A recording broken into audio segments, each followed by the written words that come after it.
PSPF's digital platforms like ePSPF, available on www.pspf.org.zm. Download the mobile app on Google Play Store and App Store, or use the USSD code *3434# for easy access to all pension services. Public Service Pensions Fund, keeping the pension promise.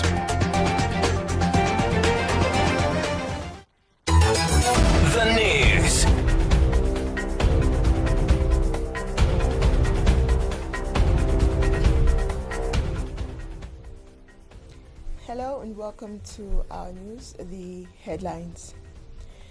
Former Secretary to the Treasury, Fredson Yamba, has been convicted on 2 counts in a high-profile corruption trial, which also involves former Minister of Foreign Affairs, Joseph Malanji. Traditional leaders in Luapula Province have issued a heartfelt appeal for national unity among all citizens, emphasizing the importance of upholding the enduring motto, One Zambia, One Nation. The Ministry of Mines and Minerals Development Permanent Secretary, Dr. Hapenga Kabita, has announced that renewed investments in Zambia's mining sector have resulted in the creation of over 7,500 jobs. Football Association of Zambia, FAZ President Keith Mwemba, has emphasized that enhancing the quality of officiating is a cornerstone for advancing the sport. Join me with the details shortly.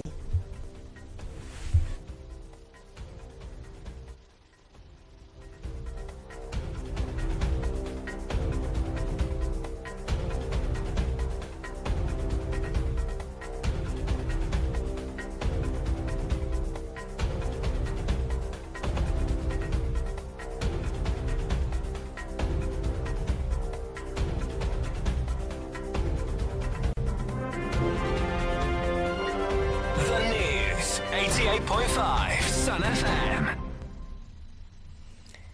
With the details, my name is Mwema Shanshima. Former Secretary to the Treasury, Fredson Yamba, has been convicted on 2 counts in a high-profile corruption trial, which also involves former Minister of Foreign Affairs, Joseph Malanji. The case centers on the unlawful disbursement of public funds for the purchase of embassy property in Turkey.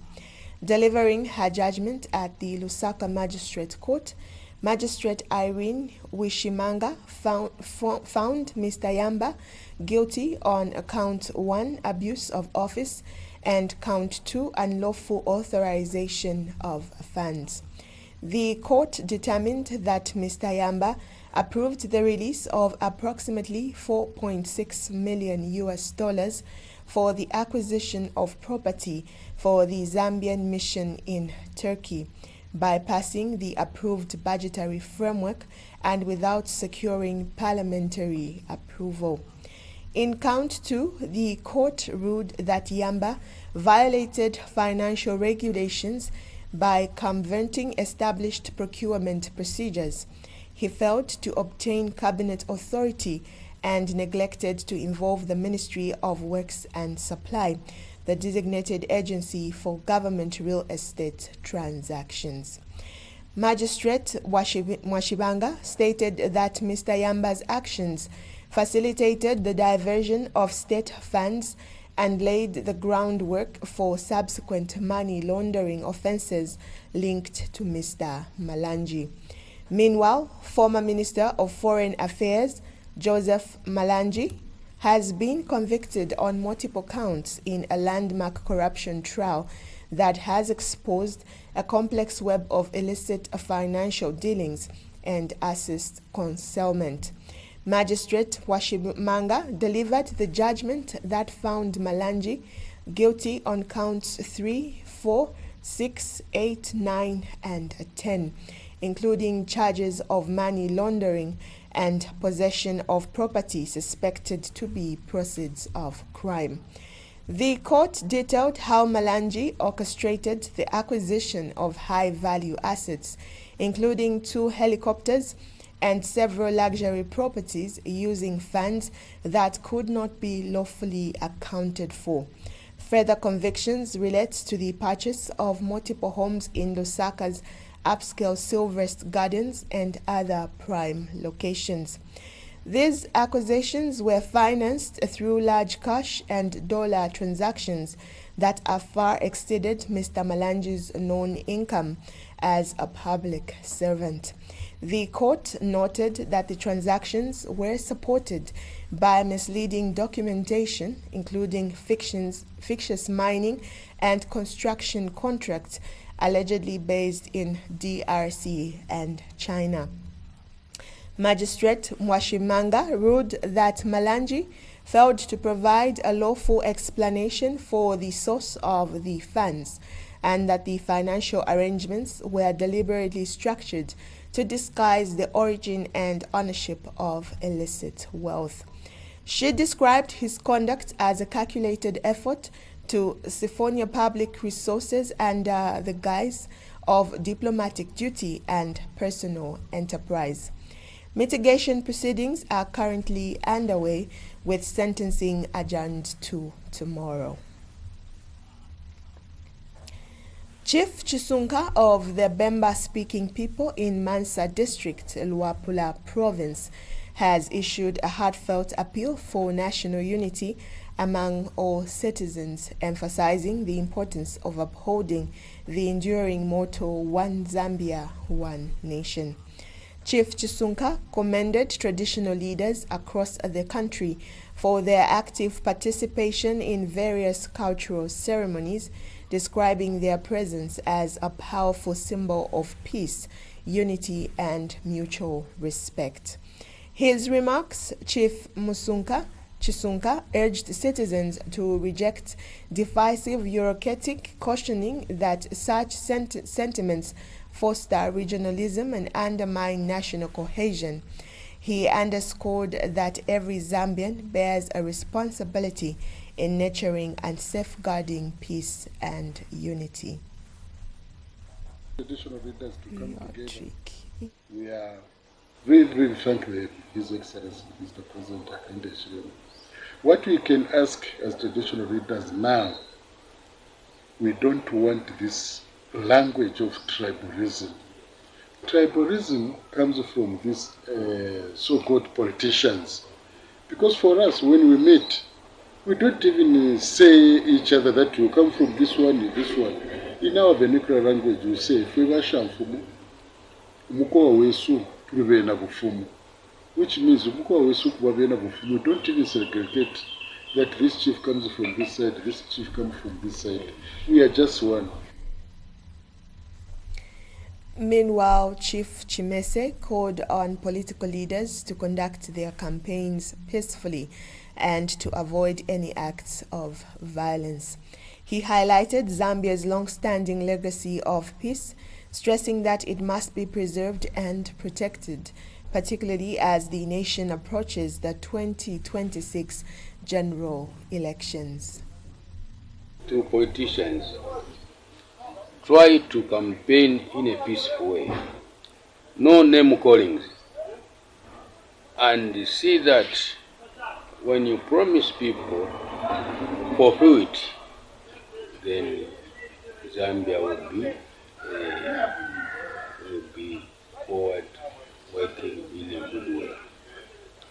And at the same time, I'm greeting all chiefs in Zambia for this unity we've brought.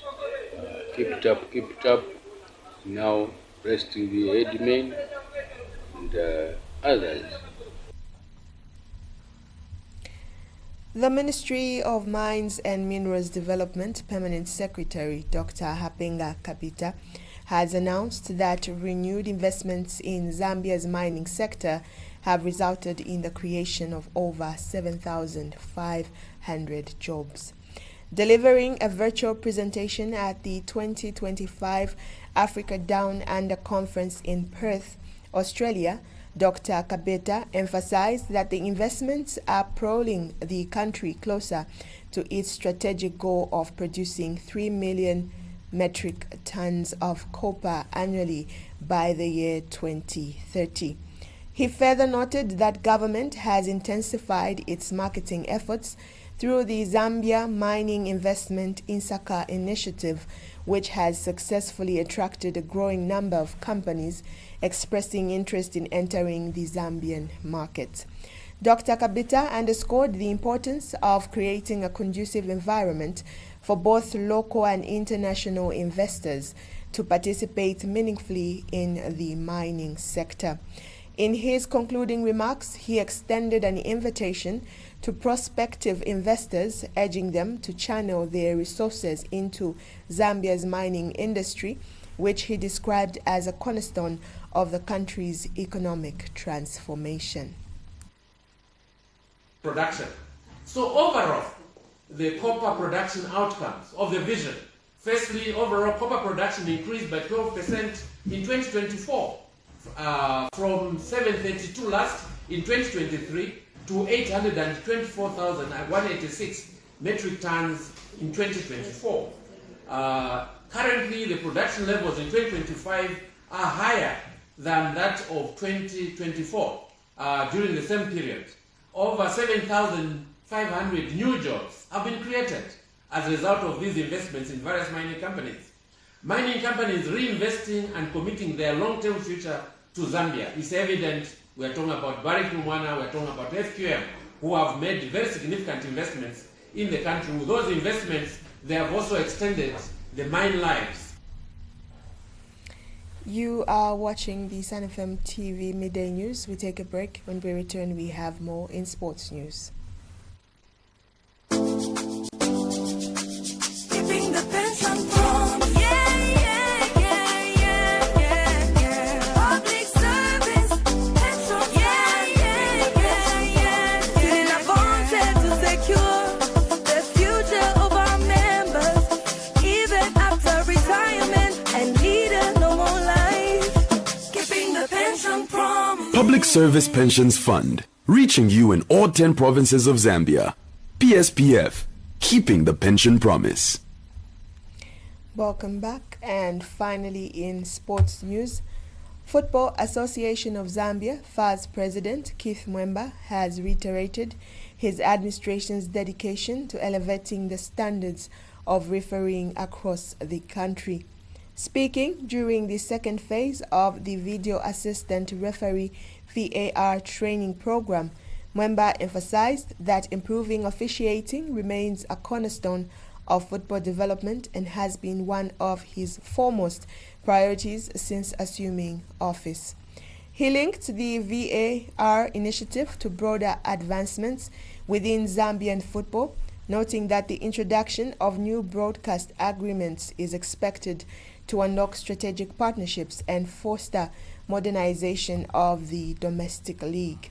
The FAZ boss asserted that sustained support from regional and international bodies, namely COSAFA, CAF, and FIFA, is essential to accelerating the integration of VAR technology into the MTN Super League. He also highlighted deliberate measures undertaken by his administration to empower match officials, citing the recent revision of officiating fees as a key step toward professionalizing the role. Refereeing was one of the pillars of my message when we sought the confidence of FAZ members to lead our great football family. Since assuming office, we have taken deliberate steps not only to improve the welfare of the men and women in black, but also to enhance the overall standards of match officiating in our country. Just a few days ago, we announced revised officiating fees, something that had not been done in a long time. This was only the first step in our broader plan to uplift refereeing standards in Zambia. Sporting item ends our news, but before we go, we take a look at the stories making headlines once again. Former Secretary to the Treasury, Fredson Yamba, has been convicted on 2 counts in a high-profile corruption trial, which also involves former Minister of Foreign Affairs Joseph Malanji. Traditional leaders in Luapula province have issued a heartfelt appeal for national unity among all citizens, emphasizing the importance of upholding the enduring motto, One Zambia, One Nation. The Ministry of Mines and Minerals Development Permanent Secretary Dr. Hapenga Kabita has announced that renewed investments in Zambia's mining sector have resulted in the creation of over 7,500 jobs. And finally, in sports news, Football Association of Zambia FAZ President Keith Mwemba has emphasized that enhancing the quality of officiating is a cornerstone for advancing the sport. Thank you for joining us. On behalf of the entire news crew and production team, my name is Mwema Shanshima. Stay tuned to Sun FM TV. Good afternoon.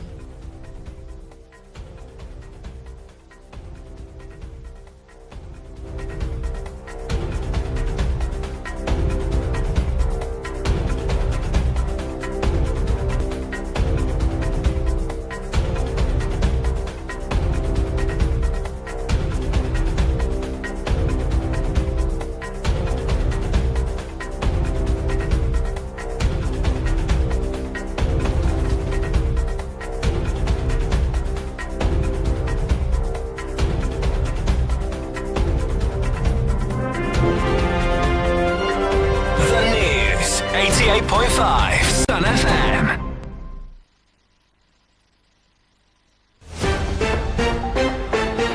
The Midday News on Sun FM was brought to you by the Public Service Pensions Fund, PSPF. Remember to send hi to our WhatsApp line 0770-627-391 to register your account and access all pension services anytime, anywhere. PSPF.